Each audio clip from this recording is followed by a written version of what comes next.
Hello dear friends, नमस्ते। आप लोगों का Hindi by Birju sir YouTube channel पे स्वागत है, वेलकम है। साथियों, आप सब कैसे हो? आई होप कि आप लोग काफी अच्छे होंगे।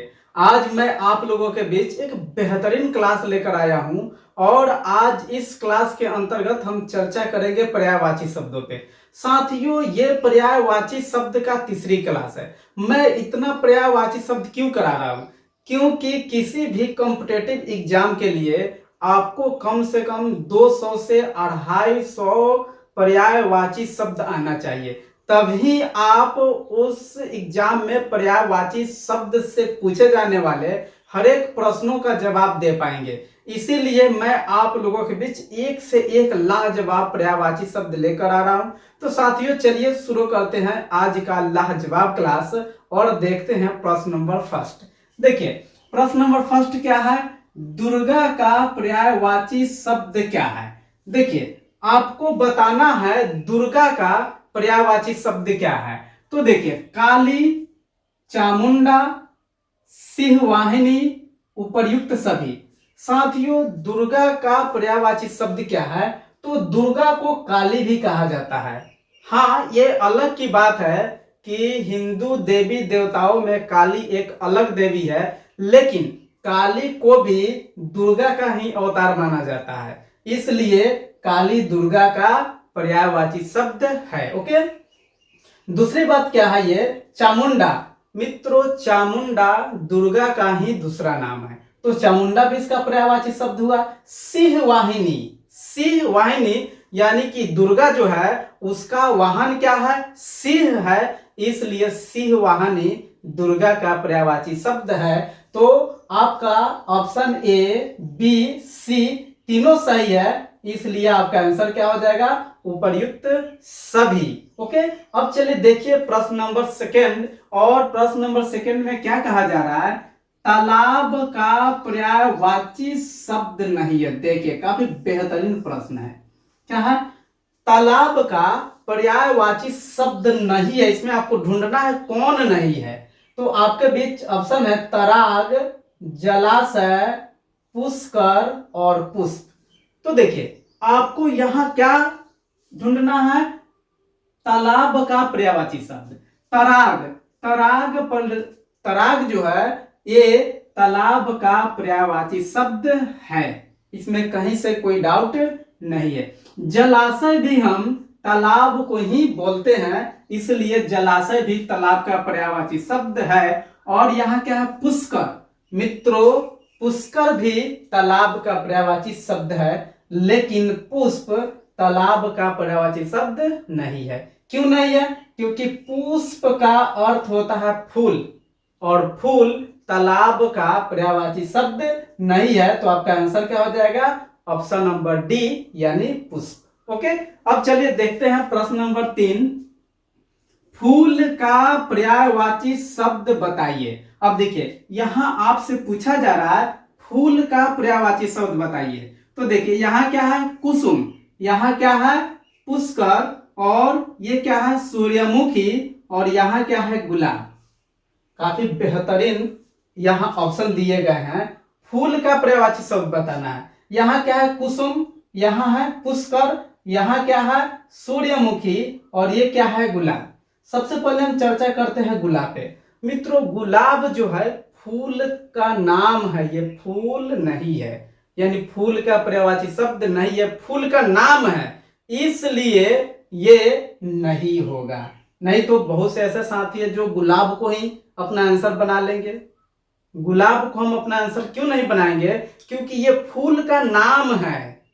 ओके, ये फूल का पर्यायवाची शब्द नहीं है। फिर देखिए, सूर्यमुखी। सूर्यमुखी भी क्या है? ये फूल का नाम है, ये फूल का पर्यायवाची शब्द नहीं है, इसलिए ये आपका सी ऑप्शन भी नहीं होगा। इसके बाद क्या है? पुष्कर। साथियों, पुष्कर जो है ये पुष्कर तालाब का पर्यायवाची शब्द है। पुष्कर किसका पर्यायवाची शब्द है? तालाब का, इसलिए आपका आंसर ये भी नहीं होगा। यानी कहने का अर्थ फूल का पर्यायवाची शब्द क्या होगा? कुसुम। फूल का पर्यायवाची शब्द क्या होगा? कुसुम। और आपका ऑप्शन नंबर ए आपका सही हो जाएगा, यानी ये फूल का पर्यायवाची शब्द है। ओके, अब चलिए हम देखते हैं प्रश्न नंबर 4। दुख का पर्यायवाची शब्द नहीं है। देखिए क्या है, नहीं। नहीं को सबसे पहले आप घेर दीजिए। अब देखिए इसमें दुख का पर्यायवाची शब्द कौन सा नहीं है। क्या है, उत्पीड़न, कष्ट, कष्ट और पीड़ा। देखिए काफी बेहतरीन प्रश्न यहां भी दिया गया है, आपके बीच ऑप्शन भी काफी बेहतरीन है। दुख का पर्यायवाची शब्द नहीं है, तो देखिए उत्पीड़न ये तो दुख का पर्यायवाची शब्द है, और पीड़ा ये भी दुख का पर्यायवाची शब्द है, लेकिन यहाँ है कष्ट और यहाँ भी है कष्ट। साथियों ये कष्ट दो तरह से दिया हुआ है, एक है ये दंती स, आधा दंती स है, और यहाँ क्या है, यहाँ आधा जो है ये क्या है, मूर्धन्य स है। तो यहाँ जो है आपकी शुद्धता यानी लिखने की शुद्धता को ये चेक करना चाह रहा है कि आप इसमें से अब अपना आंसर कौन बनाएंगे। तो देखिए ये जो कष्ट है ये दुख का पर्यायवाची शब्द है, इस कष्ट का कोई अर्थ नहीं होता है, तो आपका आंसर क्या हो जाएगा, ये वाला कष्ट यानी ऑप्शन नंबर सी आपका आंसर हो जाएगा। ये दुख का पर्यायवाची शब्द नहीं है। ओके, अब चलिए देखिए नेक्स्ट प्रश्न, कलम का पर्यायवाची शब्द बताइए। देखिए क्या है, कलम, और कलम का पर्यायवाची शब्द बताना है। आपके बीच ऑप्शन है वर्ण संयोजक, लेखिका, कमल और लेखनी। देखिए ये लेखनी जो है, अगर लेखनी ऐसे लिखा होता, लेखनी ये दीर्घिकार से लिखा होता अगर, तो ये लेखनी कलम का पर्यायवाची शब्द होता, लेकिन ह्रस्वईकार से है इसलिए लेखनी कलम का पर्यायवाची शब्द नहीं होगा। देखिए क्या है, कमल, और कमल क्या है, एक फूल का नाम है, इसलिए कमल भी कलम का पर्यायवाची शब्द नहीं होगा। फिर क्या, लेखिका, और साथियों लेखिका किसे कहते हैं, जो औरत कविता या कहानी या कुछ भी लिखती है उसको हम क्या कहते हैं, लेखिका कहते हैं। तो लेखिका भी कलम का पर्यायवाची शब्द नहीं होगा, कलम का पर्यायवाची शब्द क्या होगा, वर्ण संयोजक। क्या होगा, वर्ण संयोजक, यानी कलम का पर्यायवाची शब्द यहां हो जाएगा वर्ण संयोजक। ऑप्शन नंबर ए सही होगा। ओके, अब देखिए प्रश्न नंबर 6, अंधकार का पर्यायवाची क्या है। किसका पूछ रहा है, अंधकार यानी डार्क का या डार्कनेस का। यहां अंधकार का पर्यायवाची शब्द क्या है, आपके बीच ऑप्शन है काला, प्रकाश का अभाव, अस्पष्ट, उपर्युक्त सभी। क्या है, आपके बीच क्या ऑप्शन है, काला, प्रकाश का अभाव, अस्पष्ट और उपर्युक्त सभी, और इसमें आपको बताना है अंधकार का पर्यायवाची शब्द कौन सा है। तो देखिए ये जो काला जो है ये अंधकार का पर्यायवाची शब्द है। ओके, प्रकाश का अभाव यानी जहां प्रकाश न हो, और प्रकाश न हो तो वहां क्या होगा, काला ही होगा। तो काला भी क्या, ये प्रकाश का अभाव भी अंधकार का पर्यायवाची शब्द है। और ये क्या है, अस्पष्ट, यानी अस्पष्ट जिसको हम स्पष्ट रूप से नहीं देख पा रहे हैं या नहीं देख पाते हैं, वो भी क्या होगा, तो अंधकार का ये पर्यायवाची शब्द होगा। तो आपका आंसर क्या हो जाएगा, ऑप्शन नंबर डी यानी उपर्युक्त सभी। देखिए अब यहाँ एक हम बात बताना चाह रहे हैं, जैसे मान लीजिए कि अंधकार का पर्यायवाची शब्द पूछा गया है। ओके, आपका ऑप्शन नंबर बी प्रकाश का अभाव सही है और अस्पष्ट सही है। और यदि यहाँ अगर ये ऑप्शन आपका गलत होता, जैसे मान लीजिए काल ही होता, ओके, और यहाँ उपर्युक्त में से सभी अगर आंसर दिया होता, ऑप्शन दिया होता, तो आपका आंसर इस स्थिति में भी डी होता।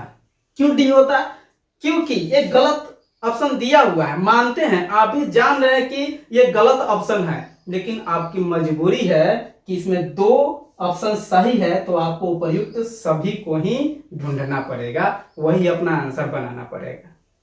क्यों बनाना पड़ेगा, क्योंकि आपके बीच यहाँ कहीं नहीं दिया गया है केवल ए चाहे केवल बी, ऐसे कोई ऑप्शन नहीं दिया गया है। इस स्थिति में आपका आंसर क्या हो जाएगा, उपर्युक्त में से सभी या उपर्युक्त सभी ही होगा। इसलिए कहीं अगर आपको ऐसे प्रश्न देखने को मिले तो आप अपना आंसर जो है सभी को ही ढूंढिएगा। इसमें कहीं से कोई संकोच नहीं करना है, कोई डाउट में नहीं रहना है। ओके, अब चलिए देखिए प्रश्न नंबर 7। माता का पर्यायवाची शब्द कौन सा है? किसका? माता का पर्यायवाची शब्द कौन सा है? जननी, धात्री, केवल ए, केवल बी, ए तथा बी दोनों। देखिए अब यहाँ ये काफी बेहतरीन ये क्या है प्रश्न है कि माता का पर्यायवाची शब्द क्या है। देखिए जननी, जननी हम माता को कहते हैं, यानी जननी माता का पर्यायवाची शब्द है। और ये क्या है? धात्री, मित्रों धात्री भी हम माता को ही कहते हैं, यानी कि क्या है? धात्री भी माता का पर्यायवाची शब्द हुआ। तो कह रहा है केवल ए, तो केवल ए नहीं होगा। क्यों नहीं होगा? कि बी भी तो मेरा सही है, इसलिए केवल ए वाला ऑप्शन सही नहीं होगा। केवल बी, ये भी नहीं होगा। क्यों नहीं होगा? क्योंकि मेरा ए भी तो सही है, इसलिए केवल ए और केवल बी आंसर नहीं होगा। क्या होगा आंसर? ऑप्शन नंबर ई, ए तथा बी दोनों। देखिए कितना बेहतरीन है ये, इस समझने वाली बात है, इसको समझना पड़ेगा कि माता का पर्यायवाची शब्द कौन सा है। जननी, धात्री, केवल ए, केवल ए क्यों नहीं होगा? क्योंकि बी भी मेरा सही है।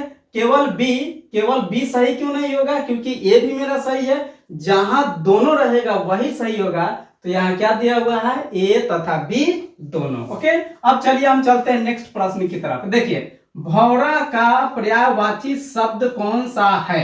यहाँ क्या करना है? भौरा का पर्यायवाची शब्द ढूंढना है। आपके बीच ऑप्शन है अली, मधु, केवल ए, केवल बी, ए तथा बी दोनों। तो देखिए अली जो है, अली भौरा का पर्यायवाची शब्द है, यानी भौरा को अली कहा जाता है। फिर यहाँ क्या है? मधु, और मधु भौरा का पर्यायवाची शब्द नहीं है। क्यों नहीं है? मधु क्या होता है? शहद। ये क्या है? ये भौरा का पर्यायवाची शब्द नहीं है। फिर यहाँ कहा जा रहा है केवल ए, यानी केवल ए सही है। यहाँ कहा जा रहा है केवल बी सही है, तो बी तो सही नहीं है। फिर ए तथा बी ये भी नहीं होगा। कौन सा होगा? केवल ए, यानी ऑप्शन नंबर ए सही हो जाएगा।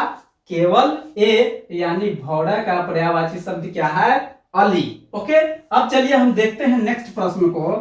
झस किसका पर्यायवाची शब्द है? देखिए ये काफी बेहतरीन प्रश्न है। क्या है? झस। झस किसका पर्यायवाची शब्द है? मछली का, पक्षी का, झरना का, झुंड का। तो देखिए यदि आपको जानकारी ना होगा तो देखिए कि यहाँ झ है, तो इस झरना को आप आंसर बना लीजिएगा या झुंड को अपना आंसर बना लीजिएगा। तो झस जो है ये कहा जाता है मछली को, यानी मछली का पर्यायवाची शब्द क्या है? झस है। ओके, तो आपका आंसर क्या हो जाएगा? ऑप्शन नंबर ए, झस का पर्यायवाची शब्द क्या होगा? मछली। फिर देखिए क्या है? निम्न में वानर का पर्यायवाची शब्द क्या होगा? वानर, वानर मीन्स क्या? मंकी, यानी बंदर। वानर मीन्स क्या? मंकी या बंदर। तो वानर का पर्यायवाची शब्द क्या है? वामन, वर, हरि, वारिद। देखिए वारिद क्या होता है? ये बादल, तो ये आपका आंसर नहीं होगा। फिर वर, वर मीन्स क्या होता है? वर मीन्स क्या होता है? दुल्हा, तो ये भी नहीं होगा। फिर क्या है? वामन, वामन भी नहीं होगा। क्या हो जाएगा? हरि। साथियों हरि जो है ये वानर का पर्यायवाची शब्द होगा। देखिए ये काफी बेहतरीन प्रश्न है। ओके, वानर का पर्यायवाची शब्द क्या है? वामन, वर, हरि, वारिद। ये जो हरि है, इस हरि का अर्थ होता है वानर, यानी वानर का ये पर्यायवाची शब्द है। और ऐसे ही प्रश्न पूछे जाते हैं कि जिसको बहुत कम लोग जानते हो, वैसे ही प्रश्न पूछे जाते हैं। अब देखिए साथियों, फॉर यू ये आपके लिए है। इंदु किसका पर्यायवाची शब्द है? आपके बीच ऑप्शन है चंद्र, अनल, अनाज, इंद्र। तो आप लोग अधिक से अधिक संख्या में इस प्रश्न का आंसर देने का प्रयास करें, यानी जो आपको अच्छा लगता है कि यही सही है आंसर, वे आप कमेंट बॉक्स में टाइप करके भेजें। और पिछले वीडियो में जो हमने प्रश्न पूछा था उसका सही आंसर देने वाले का नाम है एसु, एस के चौधरी, सुमन, पूजाश्री, बेबी, रमेश, वरुण। तो साथियों आप लोगों से मिलते हैं अगले वीडियो में, तब तक के लिए लेते हैं विदा। थैंक यू, धन्यवाद, जय हिंद।